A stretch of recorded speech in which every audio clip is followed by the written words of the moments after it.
Salam ediz vatandaşlar. Vatandaşlar, şu çıkışımda men size yüzlönesim geliyor. Təze Türkmenistan kuruldu. Gitmegimize de az kaldı. Kıynansak da doların yükselmegi bilen Polşa sözü ortaya çıktı. Bu Polşanı ayıralım bir tarafa. Öz vatanımıza, Təze Türkmenistanımıza gidelim. Öz vatanımızda işleyelim. Könesi olmadığın təzesi olmaz. Öz könü öyün barka, başka birinin təze öyünden sana peydası yok. O təze öyde nəçə misafir bolsan da, nəçə mihman bolsan da, ol sana amanattır. Yine aylanıp öwürlüp öz könü öyüne gelersin.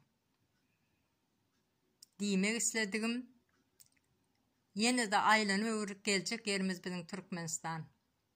Polşa'ya gidip näçe manada işleyeceksiniz? İşlersiniz, kazanarsınız, ol näçe wagta yetecek? O pul bitenden soň bizim çağalarımız edil ýaly bolup sürünjekler. Biz täze Türkmenistanymyzy Polşa ýaly owadan döwletlere meňzedelin, östürelin, dünýä tanadalyn. Atatürk'üm ansat kurmadı Türkiýany.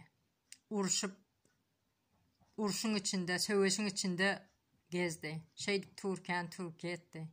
Bizim Türkmenistan vatanımızı güýjümüz bilen, gaýratymyz bilen, işimiz bilen vatanımızı östürelim.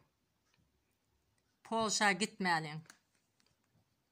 Türkmen halkym, size yalvaryan, haýyş edýän.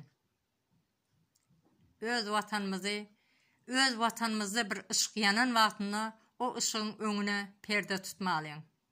Ol ışığa tarap ýöräliň. Türkmenistan vatanımıza çyzalyň ýolumuzy, o ýolda gidelim. Hemmämiz birlikde vatanımızı östürelim, tanıdalyň.